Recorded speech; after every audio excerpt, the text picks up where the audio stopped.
Selamat datang ke Stadium Hanjebat untuk era baru Naning Derby Melaka dan juga Negeri Sembilan. Ada kisah yang berbeza sebelum mereka menjejakkan kaki ke padang. Membabitkan Melaka terutamanya mencari-cari kemenangan pertama. Namun aura di laman sendiri itulah yang diinginkan oleh kesebelasan utama. 11 utama yang dipertaruhkan oleh K. Devon. Aura pahlawan. Ada intensiti di bahagian serangan yang cuba diletakkan oleh Melaka setakat ini. Selepas permulaan permainan, hantaran yang menarik. Namun perebutan yang menarik juga dapat dimenangi oleh Afiq Kamal. Satu hantaran. Hampir-hampir sebelum dapat dikeluarkan. Satu lagi percubaan oleh Cik Rashid menceritakan bagaikan ada suntikan yang luar biasa yang sedang mahu dilakukan oleh Melaka setakat ini. Ya, betul lah, mereka 1-2 berlaku untuk Sharif Fikri dan Afiq. Lebih menarik, Afiq berjaya lolos. Kembali bersambung dan kini peluang untuk Melaka. Juan Douglas Salais untuk mencipta jaringan pertama di Stadium Hanjebat. Selepas pelbagai insiden berlaku di 3 minit yang pertama. Dan secara tiba-tiba muncul penjaring terbaik Melaka ini untuk jaringan ketiga peribadinya musim ini. Kesilapan penjaga gol Azri gagal menghantar bola lebih kuat ke kawasan tengah. Dan Juan Douglas berjaya membuat tampanan pertama. Lantunan ke hadapan. Kaki kiri, 1 lawan 1. Placing sebelah kanan. Jaringan awal dan jaringan pertama Melaka. Dari rumah Hakim tinggi, tandukan yang cuba dilakukan oleh Sharif Fikri dan kena Peter Kawayo ke belakang. Satu lagi lencongan dan kini peluang untuk Juan Douglas. Namun adakah itu akan dibenarkan? Selepas bendera yang terlebih dahulu diangkat oleh Syed Sobri untuk menafikan seketika jaringan daripada Juan Douglas. Ya, saya sebenarnya tertarik sekali lagi. Ini set piece kedua yang melibatkan 3 pemain di kawasan tengah. Antara berlaku di sebelah kiri. Kita lihat kedudukan Juan Douglas yang mungkin berada di bahagian papus. Saya kira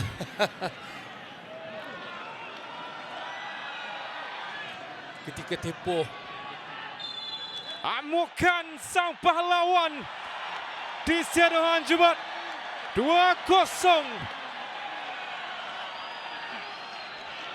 Lihat kembali bagaimana ia berlaku. Hantaran dan kedudukan pemain terakhir untuk Negeri Sembilan yang mungkin kita melihat kembali Haris Samsuri ataupun Kuzami P di situ. Betul, Azwar.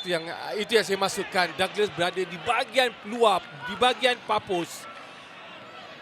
Nasir yang mengantar bola.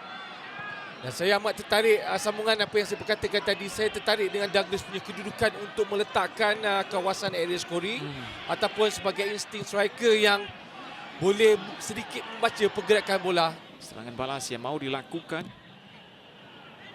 Kurang-kurangnya mereka memperlahankan kembali serangan-serangan pantas seperti itu. Joan Motika, ada sentuhan yang dapat dilakukan. Ada perebutan yang menarik. Sebelum tangkapan kemas dapat dilakukan oleh Haziq Aiman.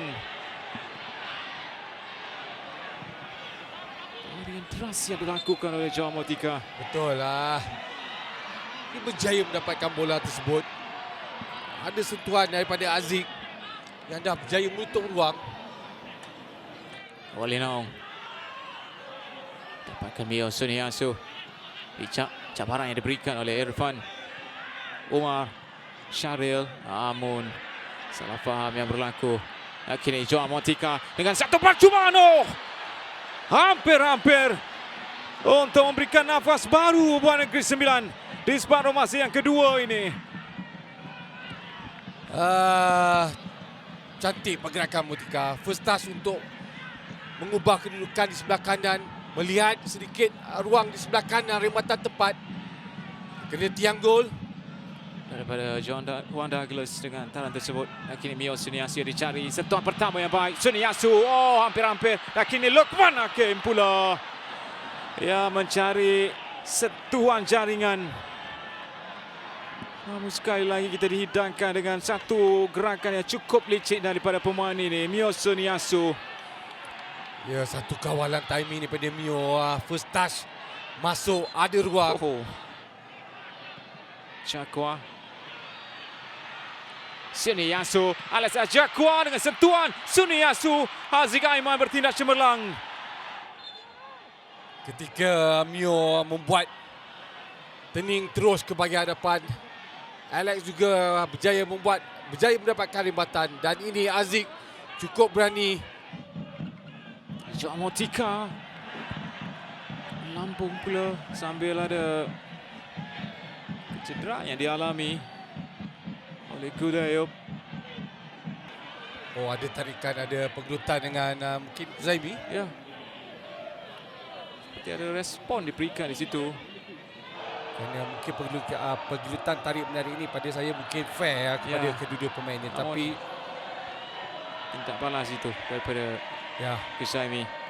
Ada perlawanan yang bergegas ke arah Kuzaimi PE. Layangan kad merah dikeluarkan dari poketnya.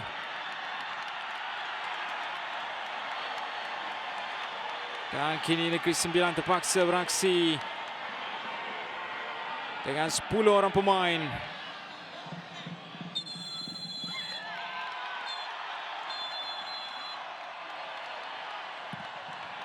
Jadi akhirnya tamat aksi di Stadium Anjabat.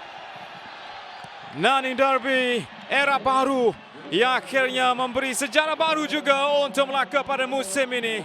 8 perlawanan tanpa sebarang kemenangan. Dengan 5 kekalahan berturut-turut yang direkodkan oleh mereka. Dan akhirnya pada malam ini kemenangan pertama menewaskan Negeri Sembilan. Tamat aksi di Stadium Anjabat. Kemenangan pertama untuk Melaka. Melaka 2, Negeri Sembilan 0.